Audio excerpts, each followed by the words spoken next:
All right, And so I did. right, we're gonna talk about Miss Marvel. Morgan just gave a spiel right there. It's very good. It's very good.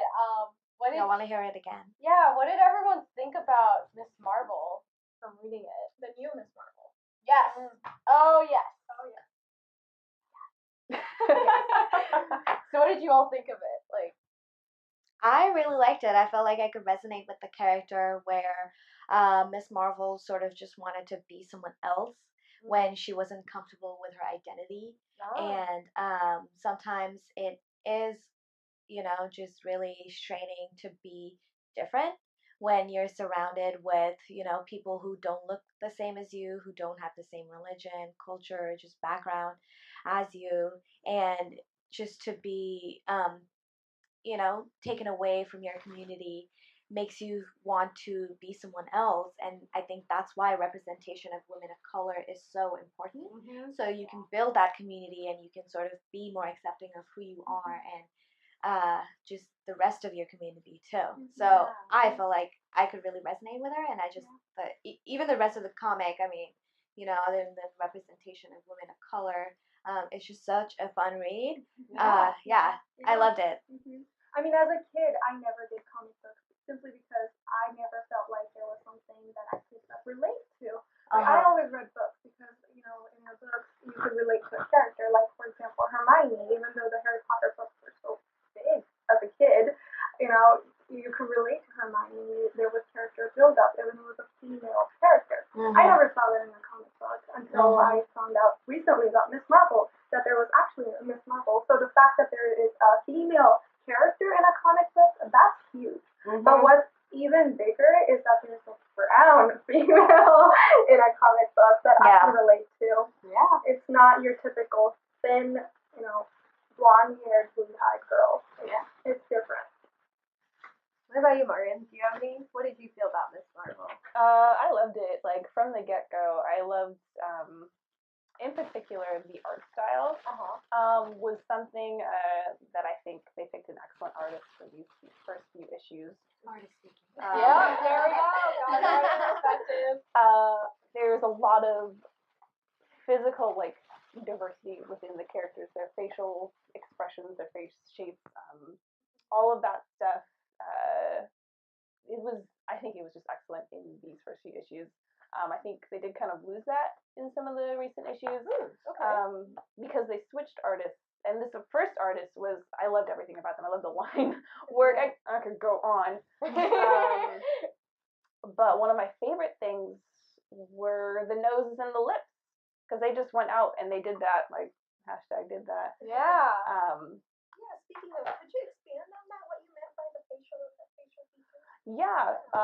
So faces are different. Right. A lot of people miss that. Same face is a big thing, but even if you look at the concept of same face syndrome, it's usually a very specific, wide-eyed, kind of specific eyebrows, specific face shapes, specific nose and lip style.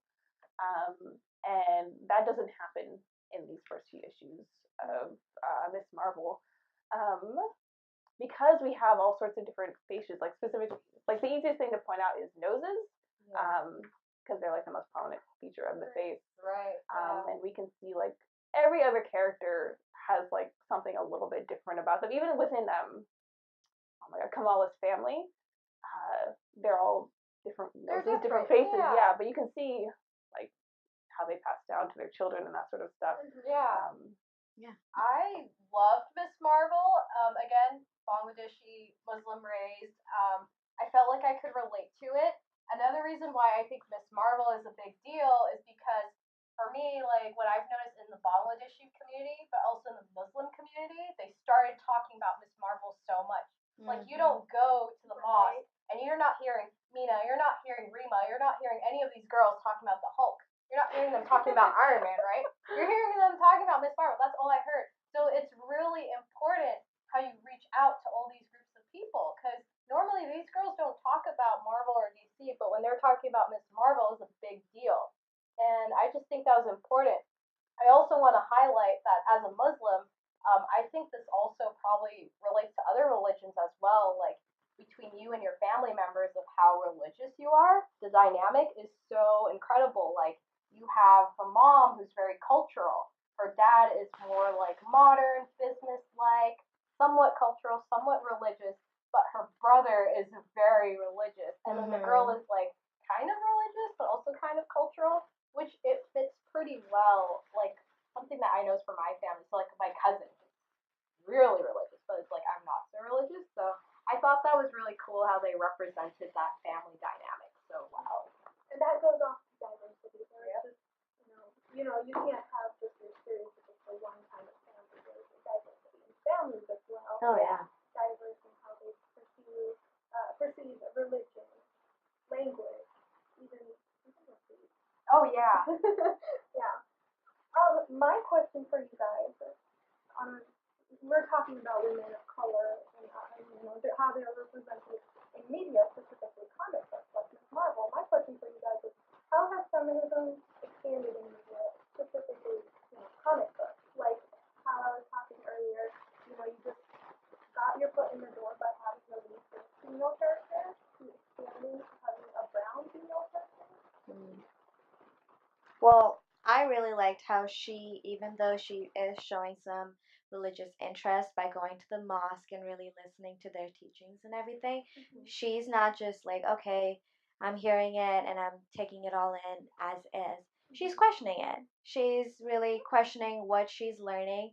And she's like, why is there a division in the mosque when there isn't a division in another mosque? You know that part? I do that too. I honestly question that. Me too. Every time my family's telling me, well, this is how it's done, and this is how we did it, this is how your grandparents did it, and I'm like, But why? but why? Yeah. Right?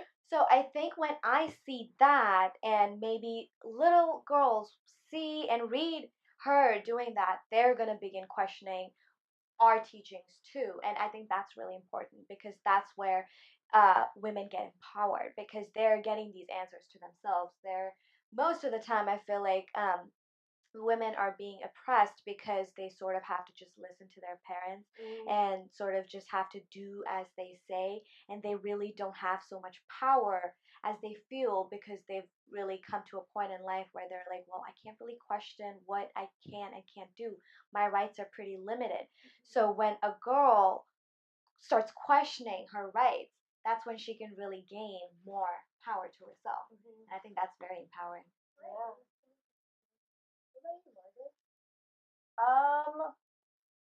I mean, I don't want to speak over you guys because I'm not Muslim and I don't fall into many of these categories. Same. But I just got carried away listening to you. Yeah. Oh, okay, yeah. Oh, I'm sorry. How has feminism expanded in media? I think it's become pretty casual in a lot of spaces, which has its pros and cons.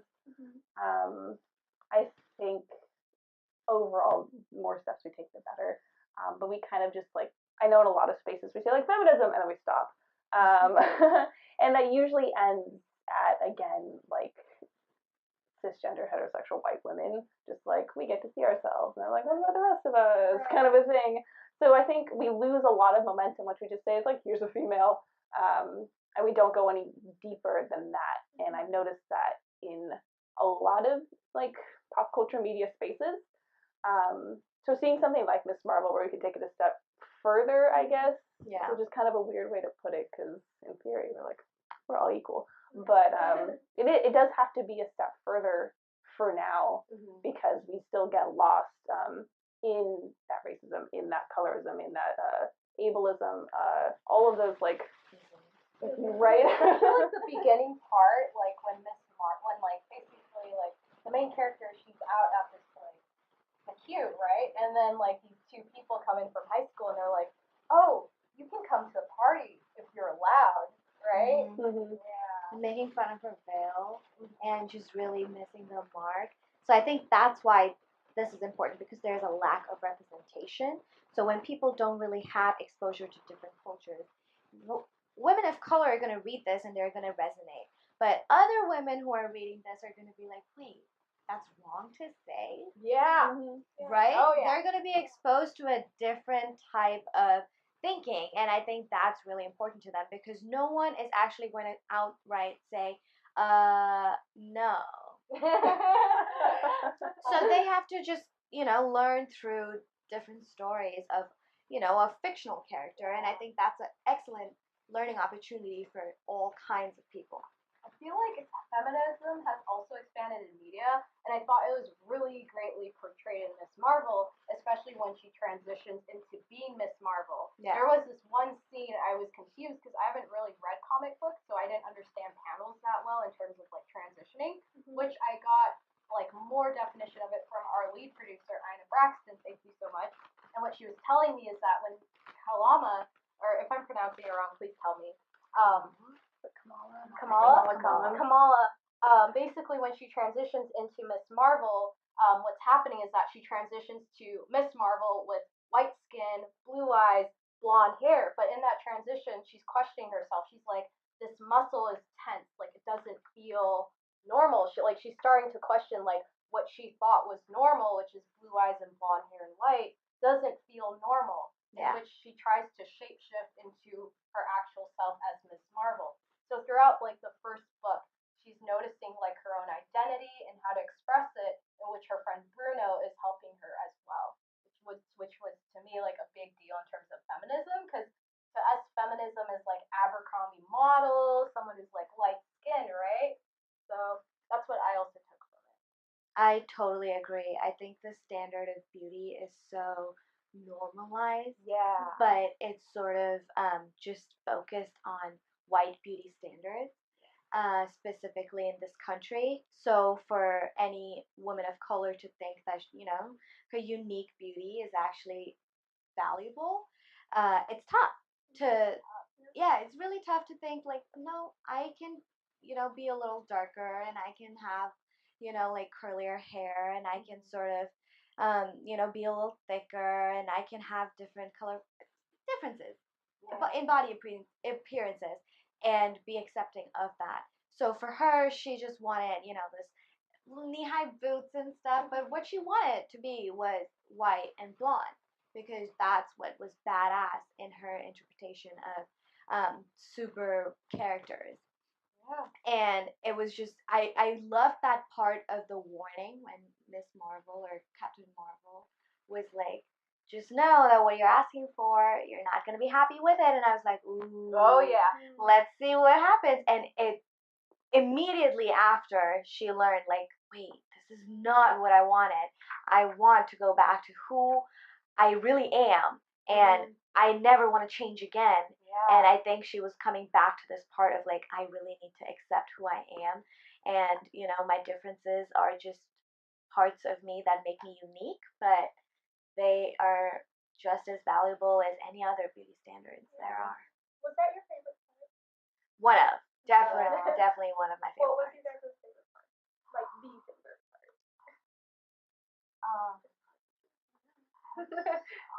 So many.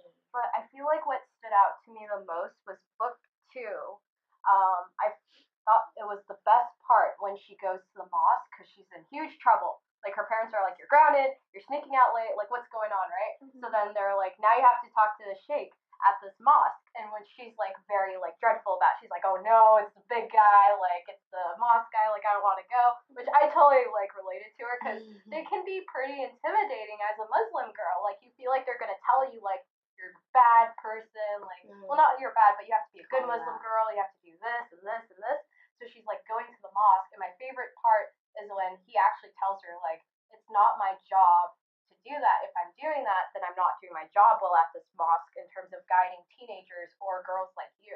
And then a lot of good points he put to her is that a good woman is someone who has strength and has self-respect, honesty, and there's so much more he listed. And it was like, wow, someone who's like a lead at a mosque is telling this young teenage woman who's 16 of how to better, like how do you do better, instead of lecturing her like blah blah blah. Which to me stood out the most. Wow.